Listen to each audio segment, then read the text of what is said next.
എല്ലാവർക്കും നമസ്കാരം. ഞാൻ ബിജി തോമസ്. വാവാമിയുടെ പുതിയൊരു ക്ലാസ്സുമായിട്ടാണ് ഞാൻ നിങ്ങളുടെ മുന്നിലേക്ക് എത്തിയിരിക്കുന്നത്.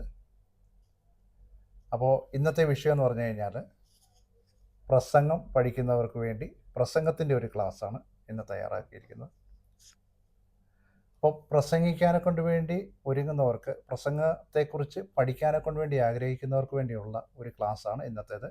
അപ്പോൾ നിങ്ങൾ ആദ്യമായിട്ടാണ് ഈ ചാനൽ കാണുന്നതെങ്കിൽ ചാനൽ സബ്സ്ക്രൈബ് ചെയ്യാൻ മറക്കരുത്. അതുപോലെ പ്രിയപ്പെട്ടവരിലേക്ക് ഷെയർ ചെയ്യാനും മറക്കരുത്. അപ്പോൾ ഇന്നത്തെ വിഷയം എന്ന് പറഞ്ഞു കഴിഞ്ഞാൽ പ്രസംഗത്തെ എത്രയായിട്ട് തിരിക്കാം എന്നുള്ളതിനെ പറ്റിയാണ്. പ്രസംഗിക്കുന്ന രീതി അനുസരിച്ച്, അതിൻ്റെ ഉദ്ദേശമനുസരിച്ച് പ്രസംഗത്തെ നമുക്ക് 4ആയിട്ട് തരംതിരിക്കാം. പ്രസംഗത്തിൻ്റെ രീതിയും അതിൻ്റെ ഉദ്ദേശവും അനുസരിച്ച് പ്രസംഗത്തെ നമുക്ക് 4ആയിട്ട് തരംതിരിക്കാൻ പറ്റും.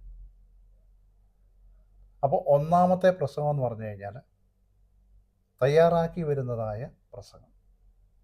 നമുക്കറിയാം, നേരത്തെ തന്നെ തയ്യാറാക്കി വെച്ചിട്ട് ആ പ്രസംഗം കൊണ്ടുവന്ന് മറ്റുള്ളവരുടെ മുന്നിൽ അവതരിപ്പിക്കുന്ന ഒരു രീതിയുണ്ട്. തയ്യാറാക്കി കൊണ്ടുവരുന്നതായ പ്രസംഗം എന്നാണ് അതിന് പറയുന്നത്. ഇപ്പോൾ വാർത്താ സമ്മേളനങ്ങൾ, അതുപോലെ തന്നെ ബഡ്ജറ്റുകൾ അവതരിപ്പിക്കുക, അതുപോലെ അങ്ങനെയുള്ളതായ തയ്യാറാക്കി, അല്ലെന്നുണ്ടെങ്കിൽ ഒരാൾക്ക് പറഞ്ഞു കൊടുക്കാനെ കൊണ്ട് വേണ്ടി, അല്ലെന്നുണ്ടെങ്കിൽ ഒരാളുടെ മുന്നിൽ ഏത് രീതിയിൽ നമ്മൾ ചെയ്യണമെന്നുള്ള ആ ഒരു നേരത്തെ തന്നെ തയ്യാറായി വരുന്നതായ പ്രസംഗമുണ്ട്.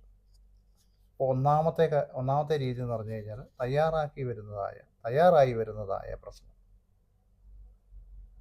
രണ്ടാമത്തെ പ്രസംഗം എന്ന് പറഞ്ഞു കഴിഞ്ഞാൽ മനഃപ്പാഠമാക്കി എത്തുന്നതായ പ്രസംഗം, കാണാപ്പാഠം പഠിച്ചിട്ടെത്തുന്നതായ പ്രസംഗം. ആ പ്രസംഗം എന്ന് പറഞ്ഞു കഴിഞ്ഞാൽ അതും ഇതേപോലെ തന്നെ നേരത്തെ തന്നെ പഠിച്ച് അത് മനസ്സിലാക്കി നമ്മുടെ മനസ്സിൻ്റെ ഉള്ളിൽ അതിനെ ഉൾക്കൊള്ളിച്ചുകൊണ്ട് മറ്റുള്ളവരുടെ മുന്നിലെത്തി നടത്തുന്നതായ പ്രസംഗമാണ് കാണാതെ പഠിച്ചുകൊണ്ടെത്തുന്നതായ, അല്ലെന്നുണ്ടെങ്കിൽ മനഃപ്പാഠമാക്കിയിരിക്കുന്നതായ പ്രസംഗം എന്ന് പറയുന്നത്. ഇപ്പോൾ പ്രസംഗ മത്സരങ്ങൾക്ക് വേണ്ടി, അല്ലെന്നുണ്ടെങ്കിൽ നാടകീയകരമായ ചില പ്രസംഗങ്ങൾക്ക് വേണ്ടി നേരത്തെ തന്നെ മനഃപ്പാഠമാക്കി വെച്ചിരിക്കുന്നതായ പ്രസംഗം കൊണ്ടുവന്ന് സ്റ്റേജിൽ അവതരിപ്പിക്കുന്നതായ രീതിയാണ് ഈ മനഃപ്പാഠം എന്ന് പറയുന്നതായ, അല്ലെന്നുണ്ടെങ്കിൽ കാണാപ്പാഠമാക്കിയിരിക്കുന്നതായ പ്രസംഗം എന്ന് പറയുന്നത്.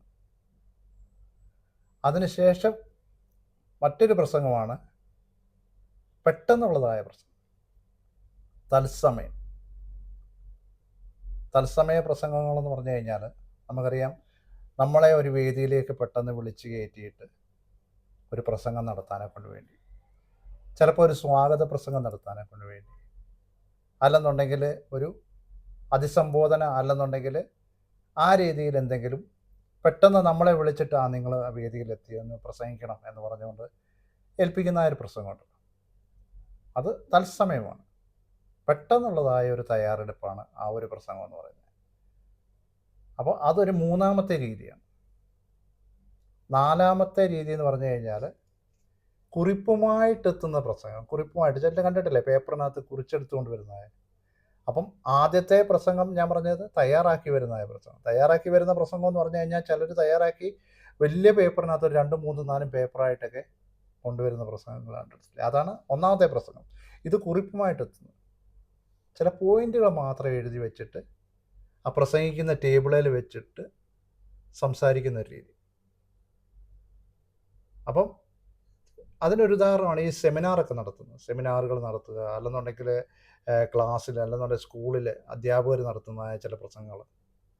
അതുപോലെ തന്നെ അതേ രീതിയിൽ മറ്റ് ചില പ്രസംഗങ്ങൾ നമ്മൾ കണ്ടിട്ടില്ല. ഇപ്പം നമ്മളിപ്പോൾ ഒരു വേദിയിലേക്ക് വരികയാണ്, ചില സാംസ്കാരികമായ ചില പ്രോഗ്രാമുകൾ നടക്കുന്നിടത്ത്, ആഘോഷങ്ങളൊക്കെ നടത്തുന്നിടത്തൊക്കെ നമ്മൾ വേദിയിലേക്ക് വരുന്നതിന് മുന്നേ നമുക്കറിയത്തില്ല ആരെയൊക്കെയാണ് അവിടെ നമ്മൾ എടുത്ത് പറയേണ്ടത്, അല്ലെന്നുണ്ടെങ്കിൽ ആരെയൊക്കെയാണ് നമ്മൾ നന്ദി പറയേണ്ടത്, അല്ലെന്നുണ്ടെങ്കിൽ ആരോടൊക്കെയാണ് നമുക്ക് ചിലപ്പോൾ അവരുടെ പേരുകൾ അറിയത്തില്ല. അപ്പം നേരത്തെ തന്നെ കുറിച്ചെടുത്തുകൊണ്ട് വരുന്ന ഒരു പ്രസംഗമുണ്ട്. അതാണ് കുറിപ്പുമായി എത്തുന്ന പ്രസംഗം. അപ്പോൾ പ്രസംഗത്തെ നമുക്ക് അതിൻ്റെ രീതിയിൽ തന്നെ 4ആയിട്ട് തരംതിരിക്കാനെ കൊണ്ടുപോകും. അതുപോലെ തന്നെ പ്രസംഗത്തിൻ്റെ ഉദ്ദേശമനുസരിച്ച് നമുക്ക് പ്രസംഗത്തെ തരംതിരിക്കാം.